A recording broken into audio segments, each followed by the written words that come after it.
결혼 생활은 단순히 사랑으로만 유지되지 않습니다. 특히 40대 이후 부부는 인생의 중반기를 맞이하며 갈등이 깊어지거나 대화의 단절을 경험하기도 합니다. 하지만 심리학적 연구에 따르면 잘 해결된 갈등은 부부를 더 가깝게 만드는 기회가 될 수 있습니다.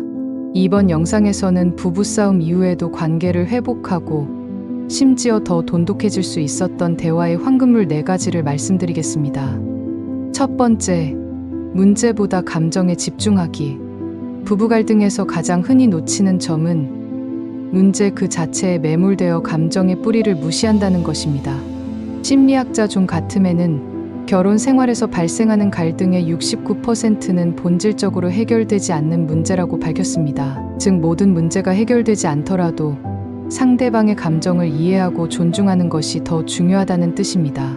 서울에 거주하는 48세의 정민 씨는 아내와 휴가 계획을 두고 다툰 적이 있습니다. 정민 씨는 현실적인 문제인 예산을 걱정했지만 아내는 우리가 기억할 수 있는 시간을 보낼 수 있을까?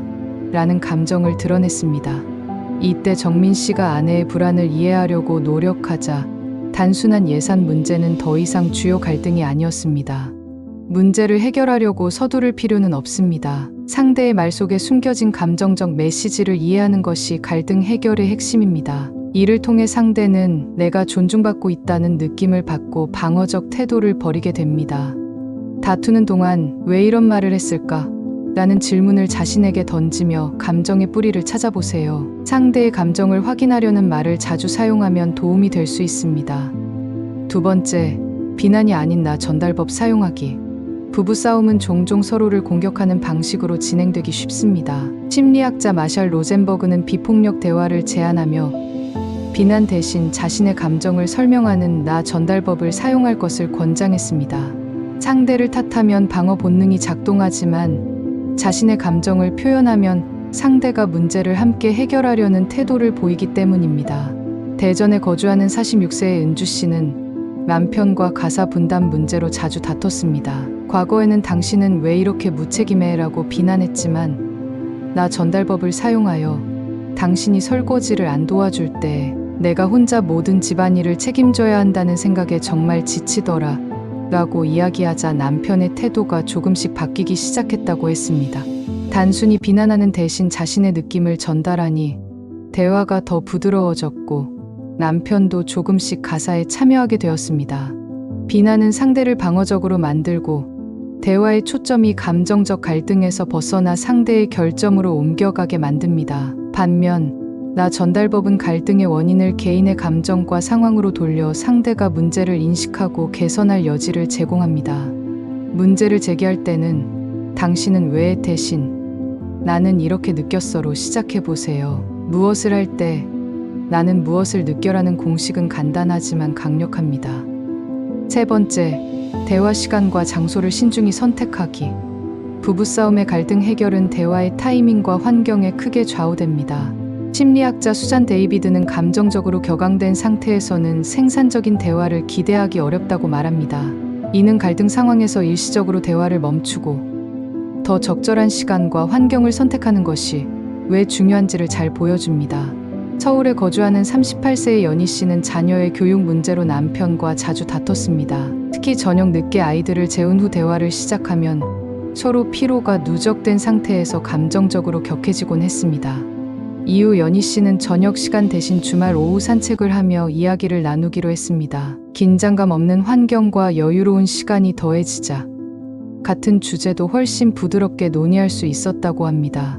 대화는 단지 말의 교환이 아니라 감정과 상황에 영향을 받는 복합적인 과정입니다. 피곤하거나 스트레스를 받은 상태에서는 갈등이 더 쉽게 증폭되지만 차분한 분위기에서는 더 열린 마음으로 상대방의 의견을 들을 수 있습니다. 감정적으로 지친 상태에서는 대화를 미루는 것이 효과적입니다. 지금은 너무 피곤한데 내일 점심에 차분히 이야기해보자는 말 한마디가 긴장을 줄이고 대화를 더 생산적으로 이어갈 수 있습니다. 네 번째, 이기려고 하지 말고 이해하기. 갈등 상황에서 많은 사람이 자신이 옳음을 증명하거나 상대를 설득하는 데 초점을 둡니다. 그러나 심리학자 알프레드 아들러는 사람은 자신이 이해받고 있다고 느낄 때 마음을 열고 변화한다고 강조합니다.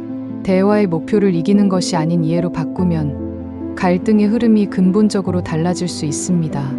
인천에 거주하는 35세 상우 씨는 직장에서의 스트레스가 원인이 되어 아내와 자주 다퉜습니다. 아내는 상우 씨의 예민한 반응에 상처를 받고 상우 씨는 아내가 자신의 고충을 이해하지 못한다고 느껴 악순환이 이어졌습니다.